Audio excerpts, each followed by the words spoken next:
Hey guys, welcome back to my channel Samyak health wisdom. मैं doctor Tushi और आज है national science day. So first of all I would like to wish you a happy national science day, जो discover किया था CV. Raman ने 1928 में। तो आज इस डे पर मैं आपके साथ कुछ डिस्कस करना चाहूँगी कोरोना के बारे में। तो नेशनल साइंस डे, ये जो साइंस है ये सिर्फ फिज़िक्स केमिस्ट्रीज़ को लेकर नहीं है।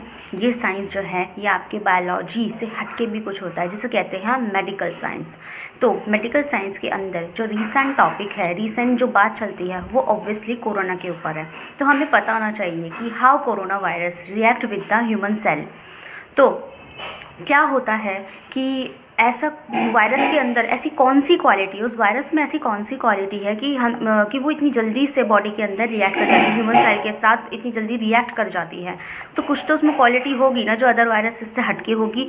तो एक्चुअली कोरोना वायरस के अंदर एक आरएनए जेनेटिक मटीरियल पाया जाता है। जैसे हमारी बॉडी के अंदर जेनेटिक मटीरियल डीएनए होता है, ठीक उसी तरह कोविड वायरस के अंदर जो आरएनए होता है वो उसका जेनेटिक मटीरियल होता है। और आरएनए की एक क्वालिटी होती है कि वो अपने आप को बहुत जल्दी रेप्लिकेट भी कर सकता है, अपने जैसे बना भी सकता है, और प्रोटीन को भी बनाता है, प्रोटीन सिंथेसिस करता है even without entering in the cell. उसको सेल की ज़रूरत नहीं पड़ती और ना किसी पार्टनर की नीड होती है। तो जब इसके अंदर इस तरह की क्वालिटी होती है तो होता क्या है कि कोरोना वायरस जब बॉडी में एंटर करता है तो अपने अंदर के ऐसे एंटीजन को बना लेता है जो बिल्कुल हमारी बॉडी के प्रोटीन जैसे लगते हैं। अब सेल क्या करता है, सेल के अंदर जो लेयर होती है, सेल मेम्ब्रेन होती है, वो लिपिड बाइलेयर्स की बनी होती है और उसका काम होता है हमारी बॉडी के नेचुरल प्रोटीन को एब्जॉर्ब करना। तो होगा क्या, जब कोरोना वायरस हमारी बॉडी के जैसे दिखने वाले प्रोटीन को अपने अंदर ऐसे एंटीजन को बना लेगा जो हमारी बॉडी के जैसे दिखने वाले प्रोटीन होंगे, तो क्या होगा कि सेल क्या करेगा, कंफ्यूज हो जाएगा। और सेल कंफ्यूज होकर क्या करेगा, उसको अपना ही एक पार्ट समझने लगेगा और हमारी बॉडी का एक प्रोटीन समझने लगेगा और उसको ईजिली हमारे सेल के अंदर एंट्री दे देगा। और एंट्री करते ही क्या होगा, वो वायरस अपना काम शुरू कर देगा। वायरस घुसते ही क्या होगा, सबसे पहले लाइसोसोम्स आएंगे। जो लाइसोसोम्स होते हैं उनके अंदर एक एसिडिक प्रॉपर्टी होती है। तो क्या करते हैं वो वायरस को बहुत अच्छे से डिज़ोल्व कर देते हैं, उसको अच्छे से सेल के अंदर घोल देते हैं, तोड़ के घोल देते हैं। जैसे चीनी को पानी के अंदर घोल देते हैं ना, बस उस तरीके से बिल्कुल घोल देते हैं। और वो करते ही क्या होगा, डिज़ोल्व हो जाने की वजह से जो है सेल्स, वहाँ उसके जो आरएनए प्रोटीन है वायरस के, वो रिलीज़ हो जाएंगे सेल के अंदर, खुलेआम घूमने लगेंगे और एकदम से रिलीज़ होते ही किस में जाके मिक्स हो जाएंगे, जो सेल का फ्लूइड होता है, सेल में फ्लूइड होता है जिसे साइटोप्लाज्म कहते हैं, उसके अंदर मिल जाएंगे। नाउ जो सेल है हमारी, जो एक ह्यूमन सेल है, वो natural cell under the control है कोरोना वायरस के, वो सेल इन्फेक्टेड हो चुकी है।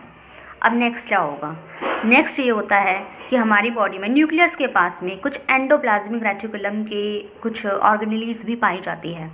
और एंडोप्लाज्मिक रेटिकुलम क्या करेगा, जैसे ही वो आरएनए प्रोटीन एंडोप्लाज्म के साथ रिएक्ट करेगा तो एकदम से क्या होगा, एंडोप्लाज्मिक रेटिकुलम आरएनए और प्रोटीन को एकदम से बनाने लगेंगे। तो क्यों बनाने लगते हैं, क्योंकि एंडोप्लाज्मिक रेटिकुलम के ऊपर छोटे छोटे राइबोसोम्स मिलते हैं और ribosomes is a protein factory of the cell. Protein बनाती है राइबोसोम्स।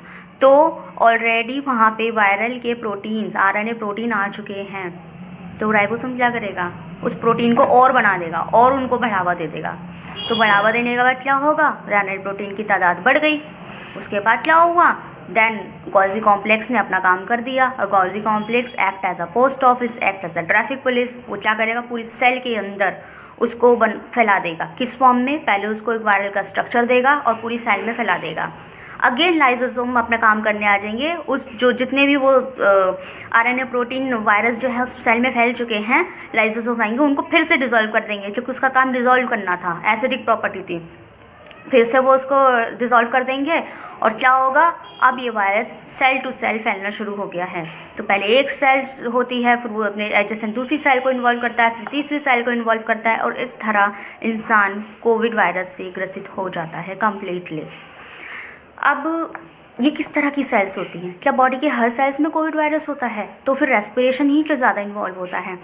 एक्चुअली क्या होता है कि जो मार्क फिल्टर है, सर मार्क फिल्टर, उन्होंने बताया कि जो कोविड वायरस है वो सिर्फ गॉबलेट सेल्स और सीलिएटेड सेल्स के ऊपर इफेक्ट डालता है और जो हमारे डायरेक्ट रेस्पिरेटरी ट्रैक्ट के साथ इन्वॉल्व होता है।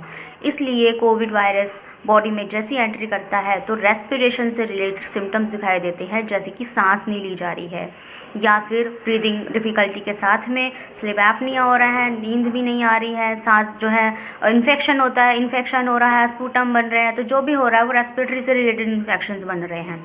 उसके बाद बॉडी के ऑर्गन सिस्टम जो है फेल होते जा रहे हैं।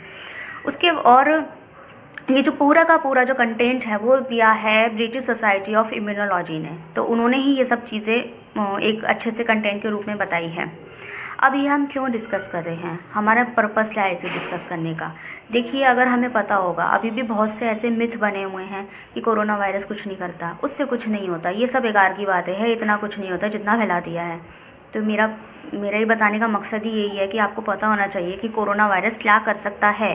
कल आपसे कोई कहे कि कोरोना वायरस कुछ नहीं करता, तो आप उसे बता सकते हैं कि कोरोना वायरस ये कर सकता है, ऐसे ऐसे वो काम करता है, तो आप इतनी ही आसान भाषा में बता सकते हैं। तो मिथ को डिस्ट्रॉय कीजिए।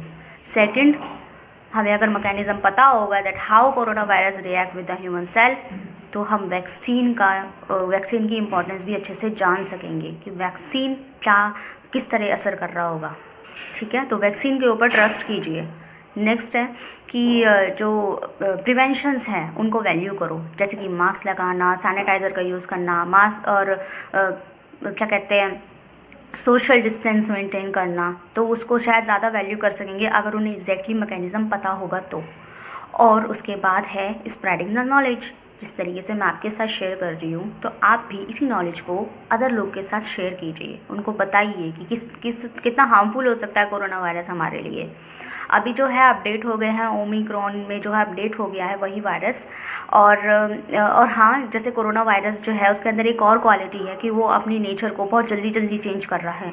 अगर आप 1 साल पहले का कोरोना वायरस को उठा के देखेंगे तो आपको दिखाई देगा कि कोरोना वायरस जो है आज के कोरोना वायरस में बहुत डिफरेंस भी है, और country to country corona virus में डिफरेंस दिखाई दे भी रहे हैं, डिफ़र कर रहा है वो एक दूसरे से, क्योंकि कोरोना वायरस के अंदर अपग्रेड और अपडेट की पावर है। वो अपने आप को अल्टर कर सकता है, अपने आप को चेंज कर सकता है, अपनी नेचर को बदल सकता है। तो एक तो ये चीज़ भी हमें पता होनी चाहिए। So that's was it.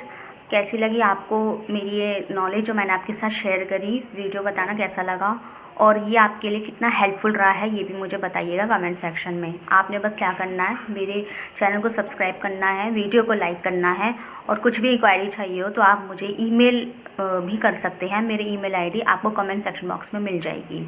सो तब तक के लिए बाय।